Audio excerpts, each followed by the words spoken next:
Hi there, and welcome back to another fantastic episode of Dust Jacket Radio. Yeah, no, it's been busy, and we want to apologize first before even introducing each other that we haven't been in for a long time. Yeah, so we hope you kept reading. That's the last thing we always tell our viewers. Better. But I'm Jacob, the host, and this is co-host John Glaze. So so sorry we've been gone, but Jacob hit the road. Yes, I was. He hit the road, Jack, and he did come back. I went to space while on the SpaceX shuttle. That's right. Nah. That's not right. Yeah. So you were off in Houston, man. Yeah, for the TLA conferences. The TLA is the Texas Library Association conference. A lot of the librarians come together from all around Texas, every single corner. And I thought it may be a good opportunity for Dust Jacket Radio to show an appearance there and meet some authors and meet the librarians. And basically, the librarians are the infantry of the front lines of this war of getting people to read and be more experienced in storytelling. Mm-hmm. So yeah, that's right. In fact, today there's a Twitter side note. There's a Twitter campaign going on today about a hashtag Ask a Librarian. Have you seen that? Oh, that's neat. No, I did not. It's a big movement going on. So what you do is you type out kind of what you're looking for and you hashtag Ask a Librarian, and you'll get a response back from a real librarian about awesome. About a book recommendation. So did you try it? I have tried it. I'm waiting on my response. I gave him a little bit of information. I was like, I'm gonna laugh. They come back with Murakami, which is John that's his favorite author. That's what I said in the tweet was, help me out. I need a new book now that I've finished everything written by Murakami. Oh, okay. They give you another hashtag one. Ask the Librarian. And I was like, and then so we'll see what happens. But I'm waiting on. It's going to be a Dan Brown book.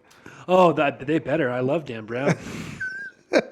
I just love him, don't you know? Yeah. But it was amazing. I met a lot of great people, a lot of new authors, a lot of them that have been around already, and just seeing all the technology walking around in the exhibit area of everything that they're doing for kids to read, and I find it amazing. Yeah. It's just. I looked around. I was like, man, if we had that growing up, I would have read it. I wasn't that much of a reader, but I think I would have been more intrigued. Like, oh man, if I would have had that, I would have been, because they had all these interactives. And I think the main thing at this conference, which was a good point, was that librarians are never a one job anymore. And most of the librarians are the technical person on the campus now with computers. Yeah, so because they're teaching you how to do research. Because they used to be researchers back in the day. It was always because that was the only way you get information was books. But now it's internet and books and everything. So, yeah, I imagine that's a pretty dynamic role. It's a factotum of roles they have to fulfill. That was the word I was looking for. Factotum. I got to meet LeVar Burton, the Reading Rainbow guy. The main reason I think that kind of helped us get this show on the road, which was pretty amazing. That guy he said an amazing speech, and it kind of hit me to the core. And basically, I'm just gonna outline it for y'all viewers out there, and you can kind of understand why we're doing this show. And basically, what we like to do and what our main mission is to share great storytelling.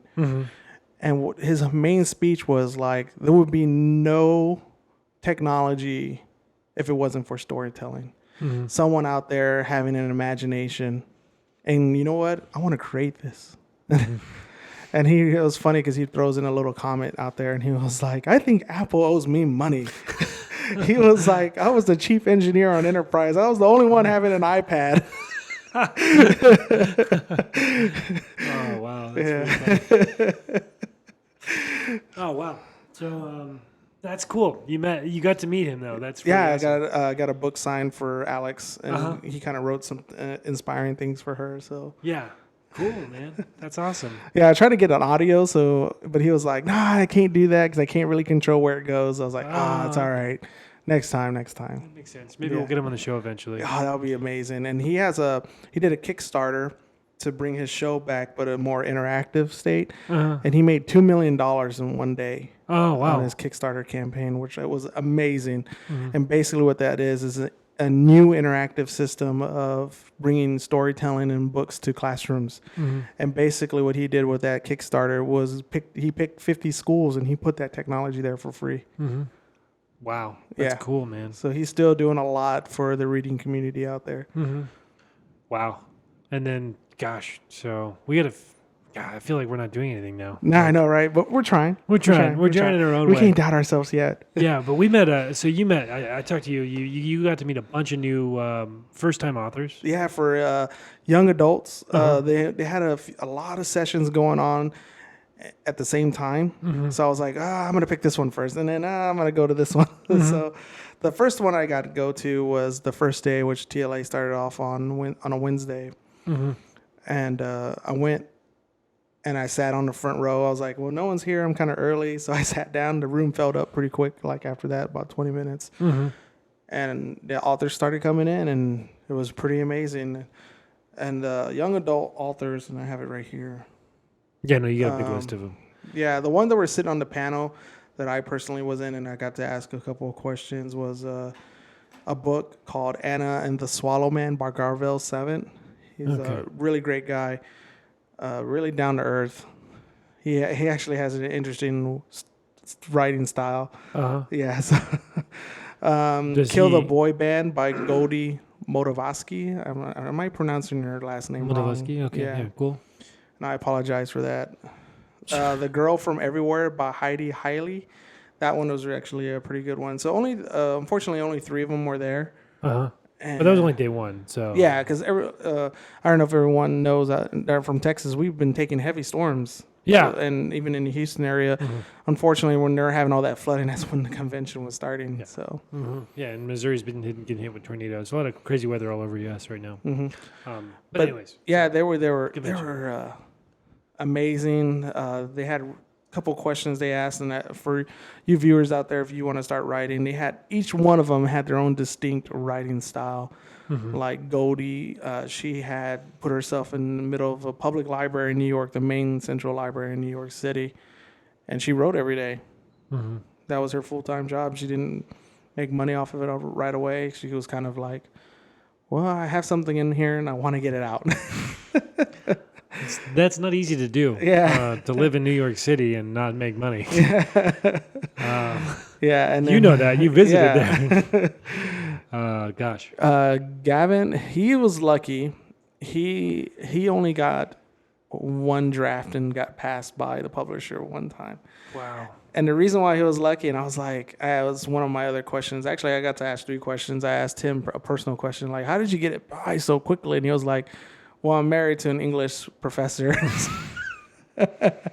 Well, there you go. Yeah. You know, sometimes that's a blessing and a curse. Sometimes it's a bit of a curse because it's just good enough to squeeze through, but without really good revision, you don't get the best result. Yeah. But it sounds like he probably revised it a bunch before he sent it. That kind of reminded me of our last interview with Daryl. I don't know if all y'all viewers saw that. You know, he was like, I didn't know where commas went. So. Yeah, that's it's tough to learn all that stuff too, and you got to have second and third opinions too. Because I mean, even things like comma placements and how you form your paragraphs, it really affects the whole mood of your book. And when you're trying to get a message across, tiny stuff like that really makes a big difference. Mm-hmm. So I'm sure that his wife helped him a lot. But I'd love to talk to him about that kind of stuff. Anna and the Swallow Man by Gavin Sieg. His book is basically about a young girl that's in Warsaw during the World War II era. Mm-hmm. And she's just living a very curiosity life, asking a lot of questions. Mm-hmm. So that's what mostly that book is about. Don't Kill the Boy Band member. She said that when she wrote that book, it's basically about a girl kidnapping a famous band member. Oh. Yeah, and it's like a teenage book. Oh, okay. But it's kind of neat. But she was like, it's kind of stuff that I thought about doing when I was a child. I'm not saying I'm a serial killer There's fewer things more messed up than a teenage girl. Yeah.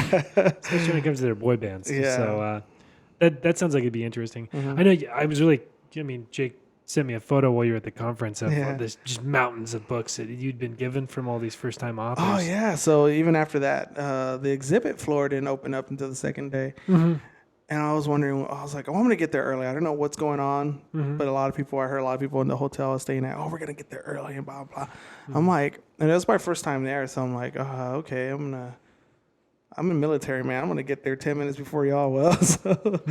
But no joke. You go there, and as soon as it opens, everyone is there. HarperCollins, Penguin, Scholastics. I can go on forever. Disney, Marvel, DC.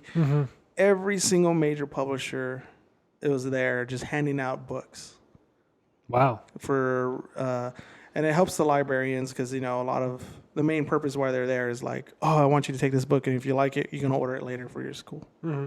So I went there, and I was like, all right. And I had a press pass. So I was like, oh, cool. They're like, oh, yeah, you're for the press here. Here's a book. And it was like that. And all the books changed no matter during the time of the day.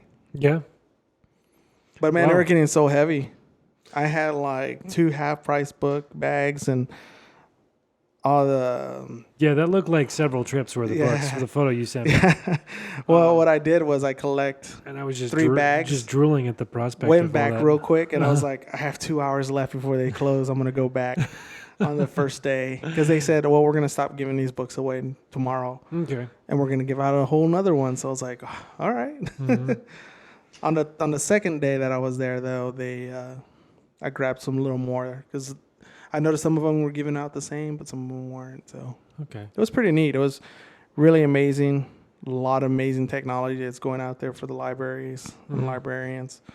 So, man, it was just Could you highlight an amazing experience. Is there anything in specific that stood out among the technologies that you could like briefly describe? Or I think one of the main ones was they have this thing now that they're kind of like tough books for students, and they're really a friendly user. And what you do is you go, if the kid, I think it's aimed at middle schoolers. So if they have a school ID, they just scan it and it releases one of the tough books, and you can have a whole library there.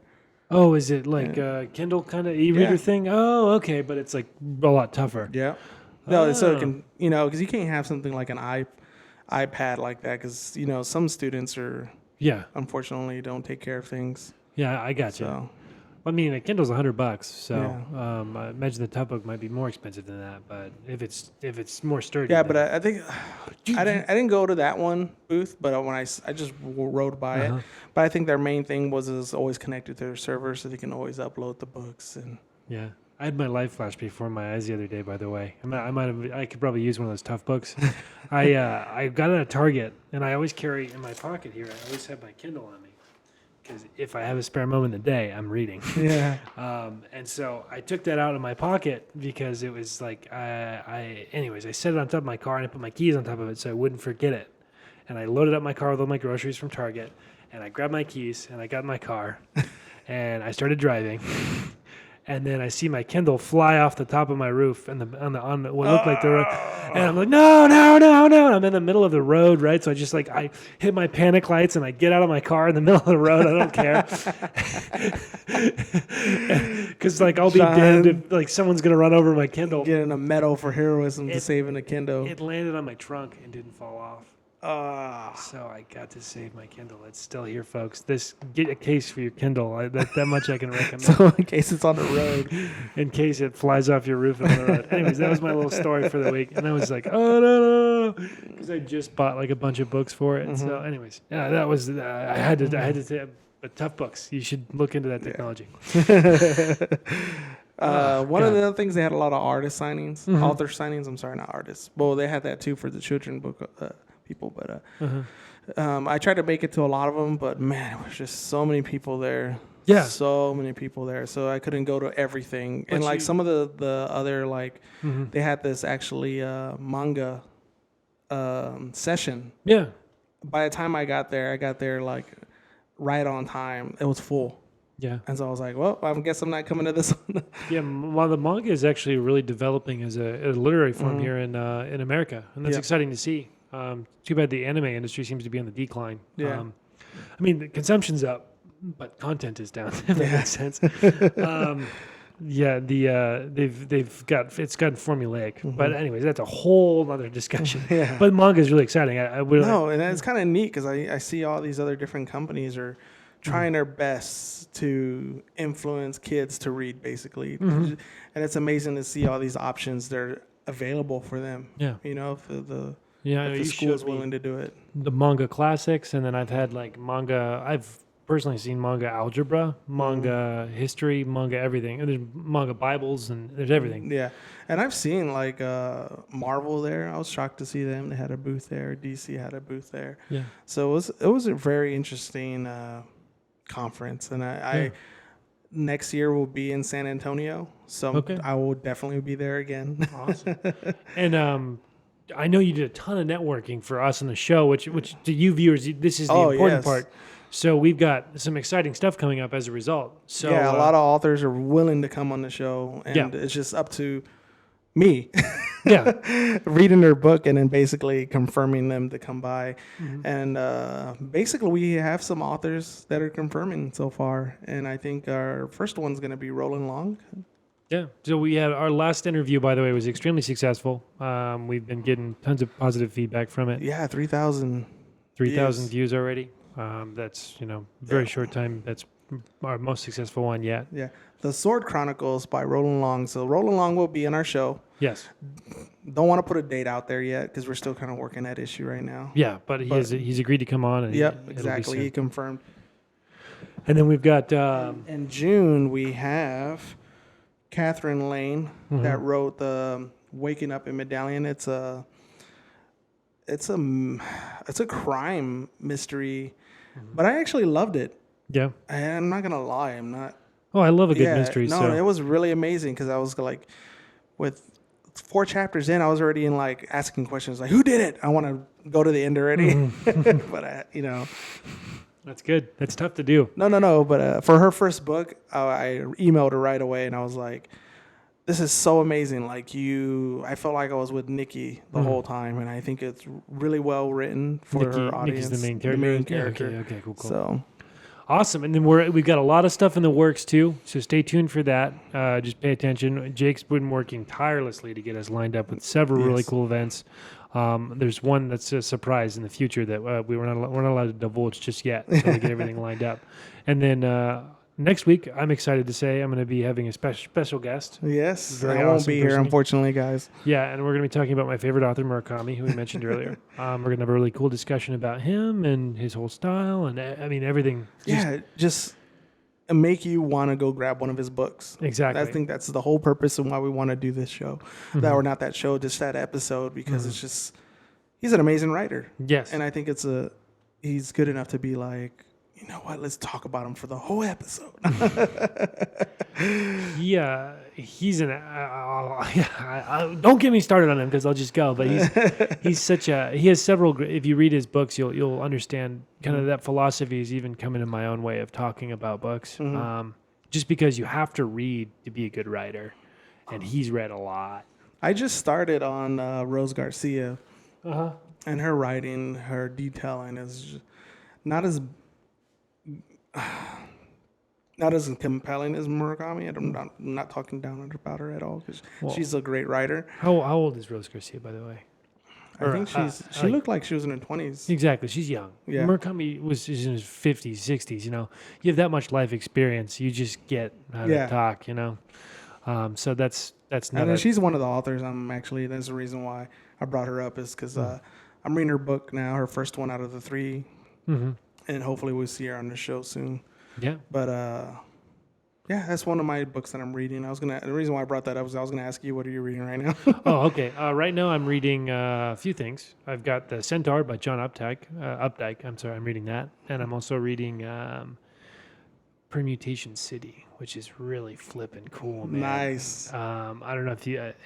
This is a really cool concept. It's a sci-fi book. I forget the author's name, which is not something that I should do, but I'll pull it up right now. Well, while you're looking at the author, I'm going to let the audience know real quick and listeners that I'm sorry we haven't done the book of the day this week, but I'm cataloging all the books that I got from the convention and the conference, and so I have over 60-something books. So I'm trying to catalog them, and I'm going to post them for how many weeks it takes for me to do it, and kind of want to let you know all these new books, because some of these books are not even released yet. So yeah, I don't know if we're allowed to. Are we allowed to talk about them? Or we just can't sell them. Okay, fair enough. That's the one thing they told me. They're like, we hope you don't sell them. I'm like, no, So, I'll read them. Permutation City, by the way, is by Greg Egan, which is almost it's almost a book of philosophy because it's all about. We had a few shows back in the past where we were talking about Murakami and Ghost in the Shell, and it was all about the digitization of personalities and your brain and the ramifications of that, and it explores all of those in a very real way. So it's if you want a really good sci-fi.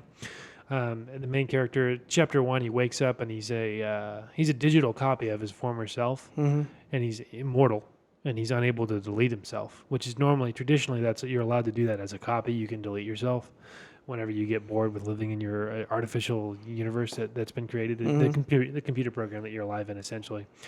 But that program stream has been removed from him, so he's not allowed to kill himself.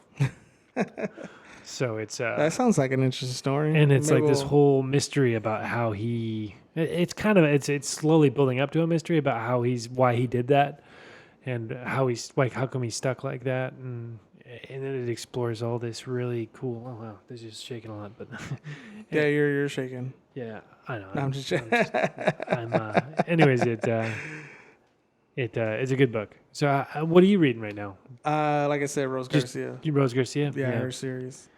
I'm excited to hear more about that. Yeah. No, it's getting good.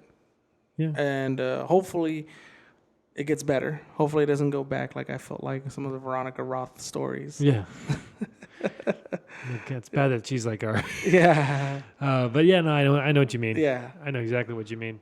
By the way, I mean, viewers, we want you to jump into the discussion here. If you're reading something good right now, comment below. Yeah, shoot us a message. Let us know what you're reading lately that you really like. I mean, we really need to start getting some Goodreads accounts. Maybe we could exchange. You can always look up Jacob Valdez or John Glaze on Goodreads, and you can look at what we're reading. I have tons of books online, and I know you do too as well. Yeah. And you're actually beating me right now. We'll follow you back. I'm trying to catch up, but I'm so far behind. I got my Kindle always on me, and I got Audible running whenever I'm driving. So it's I actually got before we end the show, I've got an audiobook, and I drove to Houston because flights were getting canceled left and right. Mm-hmm.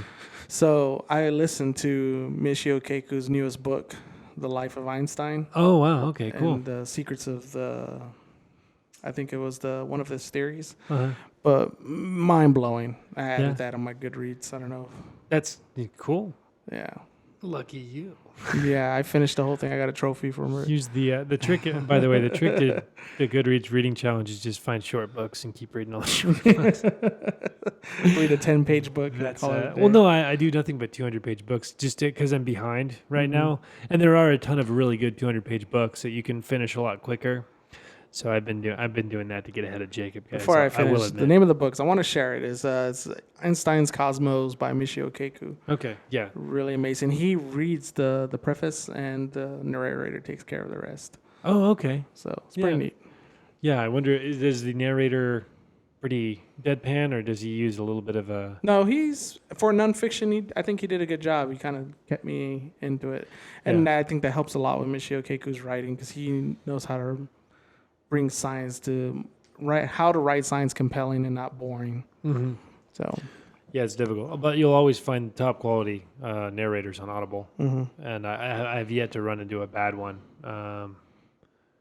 with the exception of, I think there was some poetry that I had a difficult time staying attentive to, but it's the Iliad, unless you're reading it yourself, and it's tough for somebody else to meet your own voice and tenor, I guess. But anyways, so yeah, that's pretty much what's going on with Dust Jacket Radio. We got a lot that we talked about books, talked about what Jacob did this last week. We talked about we want you to come on, chime in, hang out with us, and please, yes.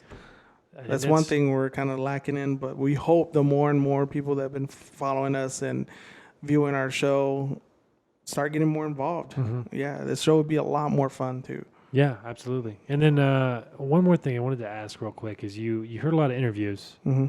Was there any really cool questions that you really like the answers to?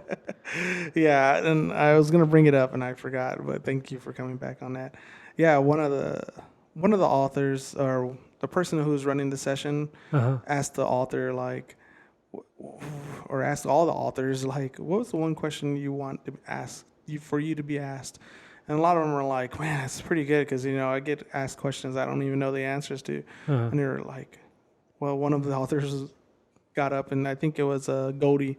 She was like, well, I always wanted someone to ask me what my favorite color is. She was like, it's pink and purple. So there you go. Yeah. So you should always ask authors those simple questions. Yeah, one of the other questions, they came up right after that, and they asked it to Goldie. They're like, well, if you like pink and purple, why ain't that the color of your cover of your book? And she was like, no comment. But anyways, yeah. That's pretty funny. That's pretty funny. She sounds like she's pretty funny. Oh, yeah. She's really, really, really awesome and really funny. Hopefully we can get her on. Yeah, and the name of her book was Goldie. Goldie was, and I have it here before we even end the show. He doesn't want to mess the name up. I'm sure you got 2 or 3 of the words. Kill the Boy Band. Kill the Boy Band. Okay, yeah, that's the one you talked about earlier. Yeah, it's a YA novel, so. So yeah, you talked about that earlier. So I think that'll be a really fun read, and I'm gonna hopefully borrow that from you soon. Yeah, we're gonna be. Geez, I have a fun week ahead of us. Yeah. I'm gonna steal some of Jacob's books and start devouring through those. Anyways, but and that's it, right? Yep, that's it, guys. And then besides that, I'm gonna keep reading. Are you? I'm gonna keep reading. Are you gonna keep reading? Until next time, guys. Keep reading. Keep reading.